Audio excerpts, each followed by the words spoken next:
केंद्र सरकार सत्येंद्र जैन को एक फर्जी केस में गिरफ्तार करने वाली है। मुझे बहुत ही विश्वसनीय सूत्रों से यह पता चला था।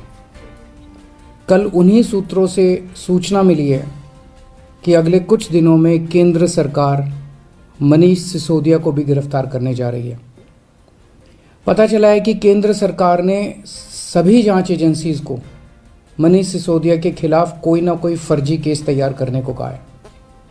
जैसे इन्होंने सत्येंद्र जैन के खिलाफ फर्जी केस किया है, वैसे ये लोग मनीष जी के खिलाफ भी फर्जी केस बना रहे हैं। मनीष सिसोदिया भारत की शिक्षा क्रांति के जनक हैं। आज़ाद भारत के इतिहास के शायद वो सबसे बेहतरीन शिक्षा मंत्री हैं। सरकारी स्कूलों में पहले गरीबों के बच्चों को 3rd क्लास शिक्षा मिलती थी। दिल्ली के सरकारी स्कूलों में 18 लाख बच्चे पढ़ते हैं।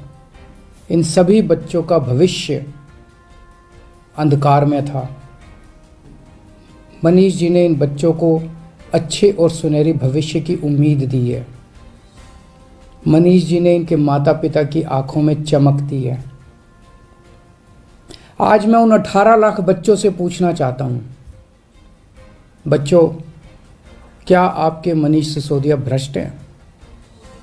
मैं उनके माता पिता से पूछना चाहता हूं कि ये लोग आपके मनीष सिसोदिया को भ्रष्ट कह रहे हैं, आपको क्या लगता है? मनीष सिसोदिया ने ना केवल दिल्ली बल्कि पूरे देश के गरीब बच्चों को उम्मीद दी है कि उनके स्कूल भी बदल सकते हैं। दिल्ली की शिक्षा क्रांति की धमक केवल भारत में ही नहीं, आज पूरी दुनिया में गूंज रही है। पूरी दुनिया के देशों से दिल्ली सरकार के पास निमंत्रण आ रहे हैं, हमें भी हैप्पीनेस क्लास सिखाओ, हमें भी एंटरप्रेन्योरशिप क्लास सिखाओ। मनीष जी ने पूरी दुनिया में भारत का नाम रोशन किया है। ऐसे व्यक्ति को जेल में डालना चाहिए या उन्हें पूरे देश के स्कूलों को ठीक करने की जिम्मेदारी देनी चाहिए? मुझे ऐसा लगता है कि सत्येंद्र जैन और मनीष सिसोदिया को फर्जी मामलों में जेल में डाल के दरअसल ये लोग दिल्ली में शिक्षा और स्वास्थ्य के क्षेत्र में जो अच्छे काम हो रहे हैं ना, उन्हें रोकना चाहते हैं। पर चिंता मत कीजिए, मैं ऐसा कभी नहीं होने दूंगा। सभी अच्छे काम चलते रहेंगे। मैं हमेशा कहता हूं, मुझे राजनीति करनी नहीं आती।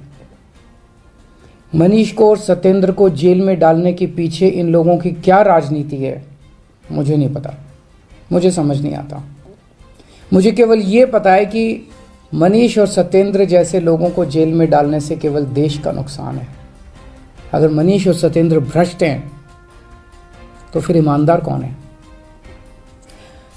खैर, मेरी प्रधानमंत्री जी से हाथ जोड़ के विनती है, ये एक एक करके जेल में डालने की बजाय आप आम आदमी पार्टी के हम सभी मंत्रियों और सभी एमएलएज को एक साथ जेल में डाल दीजिए।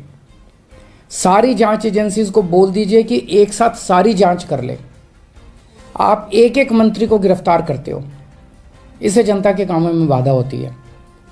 अब सत्येंद्र जैन जी दिल्ली में कई और नए मोहल्ला क्लिनिक बनवा रहे थे। वो दिल्ली में पानी और बढ़ाने के लिए कई नए प्रोजेक्ट्स पे काम कर रहे थे, यमुना की सफाई पे काम कर रहे थे। अब वो सारे प्रोजेक्ट्स धीमे पड़ जाएंगे।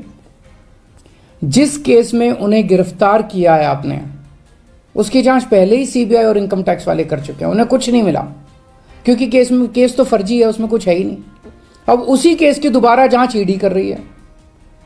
एक एक केस को कई कई साल तक अलग अलग एजेंसी बस जांच ही करते रहेंगे क्या? तो फिर जनता का काम कब करेंगे हम लोग? इसलिए मेरी आपसे विनती है, हम सबको एक साथ गिरफ्तार कर लो, एक साथ सारी जांच एजेंसी से हमारी सबकी जांच करवा लो। जितनी रेड करनी है रेड कर लो, एक साथ कर लो, ताकि उसके बाद हम काम कर सकें। हमें राजनीति समझ नहीं आती। कुछ लोग कहते हैं ये हिमाचल के चुनाव की वजह से किया जा रहा है, कुछ लोग कहते हैं ये पंजाब चुनाव के नतीजों का बदला लिया जा रहा है। हमें नहीं पता क्या कारण है। जो भी कारण है, हमें गिरफ्तार होने से डर नहीं लगता, पर सबको एक साथ करवा लो। आपने 5 साल पहले भी हम सब पे कई कई रेड करवाई थी, किसी के यहां 1 पैसे की चोरी नहीं मिली। हमारे 20 से ज्यादा एमएलए को गिरफ्तार किया गया, सारे के सारे कोर्ट से छूट के आ गए। सब मामलों में कोर्ट ने जांच एजेंसियों को खूब डांटा कि क्या कर रहे हो। आज हम हर जगह गर्व के साथ मजाक में कहते हैं कि हम सब लोग मोदी जी से ईमानदारी का सर्टिफिकेट लेके आए हैं। अब फिर से ये जेल जेल का गेम शुरू हो गया।